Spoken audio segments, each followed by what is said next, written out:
All right, so you probably realize by now that stop loss trading is not useless, but there are so many different ways to trade the market in a profitable way. It's just really difficult to do over a long span of time or over the long term. So in this video, I wanted to get into stop loss trading and non-stop loss trading and kind of compare the two to see if which one is absolutely necessary and can one be without the other. So that means trading without a stop loss. Is it possible to do over the longer term? Does it make sense? And what about stop loss trading? Is it absolutely necessary to use the stop loss on every single trade, or can we get away with not doing that? So in this video, I'm going to compare the two. We're going to look at them. Maybe we can get a discussion going in the comments below this video to see if what you guys think. And let's get into it now.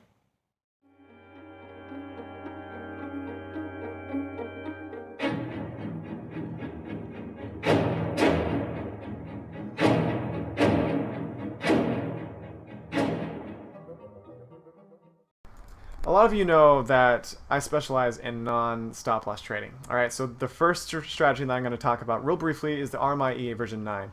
This strategy has been around for 7 years, and it's been tweaked and modified to have proper risk management per order so it can withstand big market moves and huge news events. This EA trades over the news. It traded during Brexit, and it was able to survive.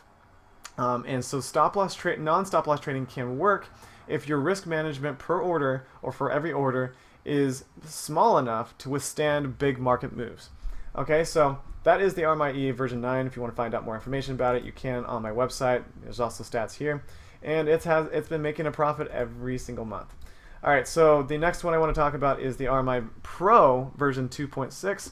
And this is a high risk, high reward strategy. It also does not have a stop loss, and it can blow accounts. It's just, that's the nature of it. It shoots for high profit, but also with high risk. So anything that's profiting more than 7% per month, every single month, whether that's an EA, whether that's a manual trading strategy, if you're trying to shoot for more than that, than 7%, most likely you're risking too much, and you're risking the possibility of having losses or even giving your account a margin call. So keep your expectations low. Don't try to shoot for too much profit if you want to stay in this game over the long term. Okay, so this is my latest RMI version 4. This also does not use a stop loss. So I have 3 expert advisors that I've built or I've had a coder build over the last while. And this is my first expert advisor that trades with the trend. This is a scalping strategy.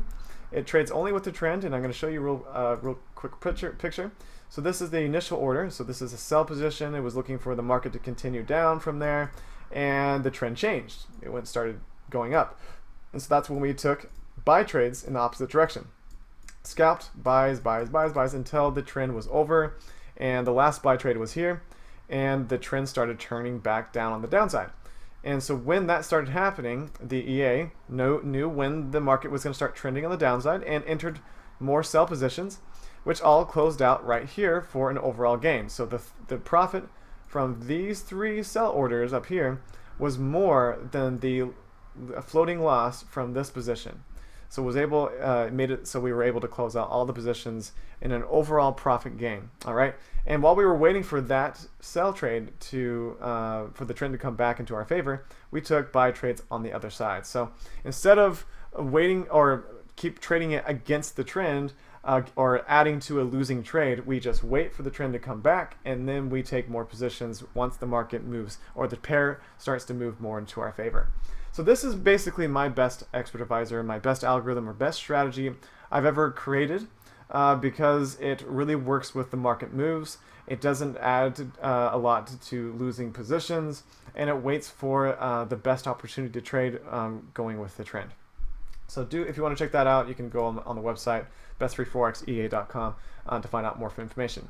So this expert advisor was only released earlier this week, so it doesn't have a lot of track performance on this account.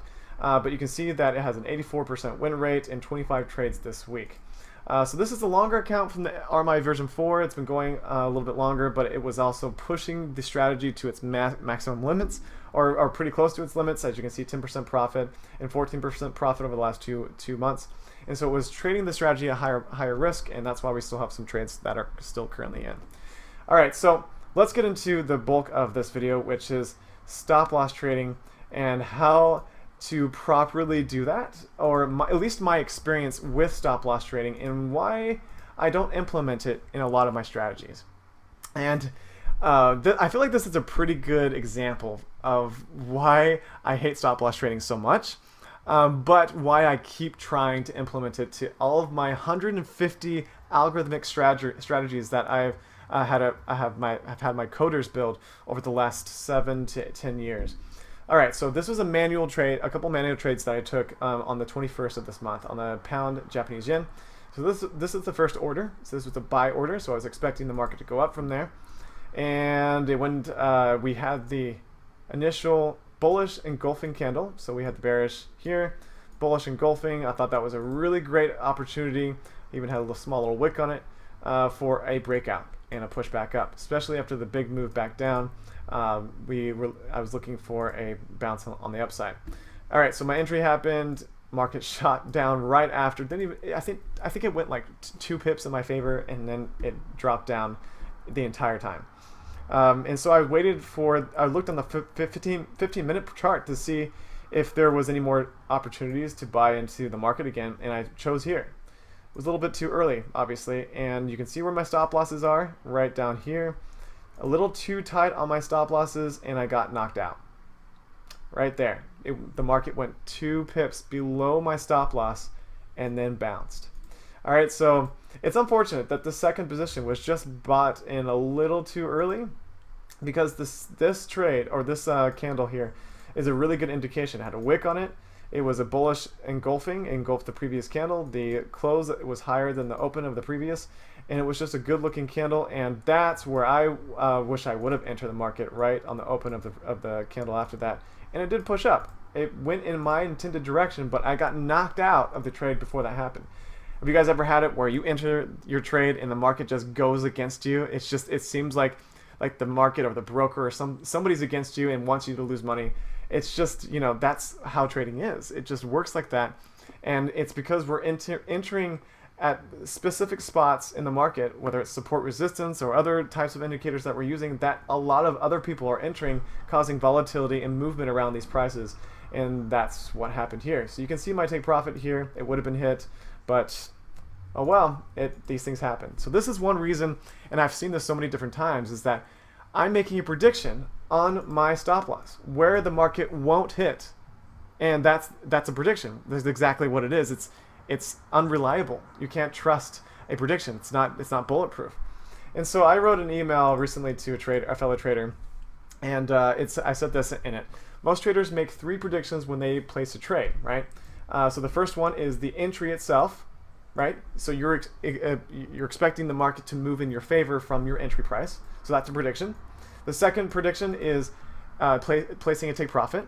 All right, so you're thinking or expecting the market, or hoping the market will reach your designated area or and price, specific place and price. And then the third one is placing a stop loss, is your third prediction, and you're estimating or predicting that the market won't hit that specific spot where your stop loss is. So that's a total of 3 predictions on one taken trade. And this is how trading works for most traders out there, because most traders have a take profit, most traders have a stop loss, and every single trader has an entry. Otherwise, you wouldn't be a trader. So this is how the majority of people run the markets and use and trade the markets, and that is a lot of predictions for when trading. And so many different things can go wrong. Your take profit might not be hit. Your stop loss may be hit. It may not be. But if my idea is if I can take out at least one of those 3 predictions, then my chances of profiting are much higher. And that's not, that's not a fact. That's just the way I look at it personally. And so I think if I can take out 1 or maybe even 2 of those predictions on each order, then I will likely have a better chance at making a profit over the long term. And using this as an example is pretty good, because I would have lost on these trades if I didn't have the stop loss where I did. yeah, maybe this wasn't the best stop loss. It's too tight. I should have waited for the candle to close, this current candle to close below the stop loss area, and then take a loss. So there's so many different ways that you could have said, oh, Ryan should have done this. You should have put your stop loss 10 pips lower or 5 pips lower, or you should have waited for the candle close. But this happens for everybody. We put our stop losses at specific places in the market, and a lot of times the market hits them, and then it goes into our intended direction like we did here. So if I would have had no stop loss in this trade, I would have been able to come out with a huge profit. But nope, didn't happen. All right, so that is one example of why stop loss trading has been pretty negative to me, because it's really difficult to make that prediction of where the market won't go, and the market is unpredictable to begin with. So what that looks like on a strategy, or people that are using stop losses, looks a lot like this, where they'll have good profit and then huge dips in their strategy that look pretty negative. And the thing is that when a stop loss happens of, like, say for example 16% here, a lot of traders will do revenge trading, and that's something that I've done in the past as well, where you get emotional. It doesn't matter how good of a trader you are, you get emotional after having a loss. I don't care if you're a professional, if you're a newbie, those same emotions will happen no matter what. Some of us are better at controlling them, but they still happen nonetheless. And so it's always a challenge of trying not to make back those losses quickly, and to be controlled with making those losses back. And also you could go through months of trying to make that loss back where you were at break-even point again. So why trade at such high risk trying to make such a big profit if you are stop loss trading and you can get hit with this, with massive hits to your account, and then you're left with trying to make those losses back. So with that idea, that's why I have focused on no stop loss trading, but profiting in a way that's a lot more conservative, a lot more controlled risk management on each order, looking for the long-term strategy. Because you see a lot of traders that can make 100%, 50% in a single month, but then they end up blowing their account because they're trying to push their profit too high, or their strategy pushing it too much, causing it to malfunction or to break. So this is what I'm looking at with stop loss trading now. I'm looking at building a strategy that implements stop loss trading in a very smart way that works for the long term, because I have not been able to find a strategy, a stop loss strategy that works over the long term in any of my 150 strategies that I've built into algorithms over the last 10 years. All right, so I feel like I'm really close, and this is what I wanted to talk to everybody about, is this idea that I have and working with right now. I don't know if it's going to come into fruition or if it's going to work, but I'm seeing a lot of potential here, and I wanted to disclose this and talk to everybody about it, because it's something that might get your wheels turning a little bit and help you with your risk management to potentially come out with higher profit on the other side when using a stop loss. All right, so the biggest problem with stop loss trading is the potential for losing streaks. Losing streaks happen, and they can cause us to turn one losing trade into 10 losing trades in a row, leaving us with a massive loss on the account. And I see this happen all the time, and so that's why I feel like it's no different using a non-stop loss strategy compared to a stop loss strategy, because you can still have the same loss using a stop loss in general by having losing streaks. And so to combat losing streaks, I feel like risk management is really important. So I'm going to use this as an example here with one of my RMI strategies that's using a stop loss. So this is the first entry here. So the entry was done with, it was put in with a total of 0.6 lots. All right, the second entry was 0.15 lots.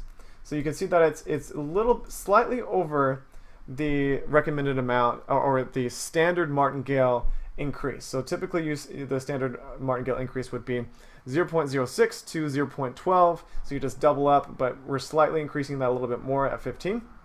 And then the third order is 0.38 lots. So the idea here is we're using martingale money management, which is a bad word for a lot of you out there. A lot of you traders that have been trading for a while will say, oh my gosh, this guy is such a noob. he's using martingale money management for a strategy. But the thing is that martingale can be effective if used in a very conservative and smart way. And so the idea is, if you have a strategy that has a high win percentage of like 85 to 90%, then you can make martingale work pretty well. And this is an example here. So you can see the equity curve on here. And this is over a 5-year period of time. Okay, so sorry about the noise in the background with my charts. All right, so the first entry was a loss, right? That was a 60 pip loss from here to here, closed out. Second entry, loss of 60 pips. So now we're down 120 pips overall. Third trade was a win with a 30 pip gain. That 30 pip gain was able to, because it risked 0.38 lots compared to 0.6 and 0.15 and 0.6. So we increased the lot size, so we were able to make back the entire 120 pip loss from the first 2 trades in one 30 pip take profit order because of the risk management involved. So if we have a high win percentage, then we can plan on losses being made back with a small pip amount, with a higher risk involved in that potential on that order.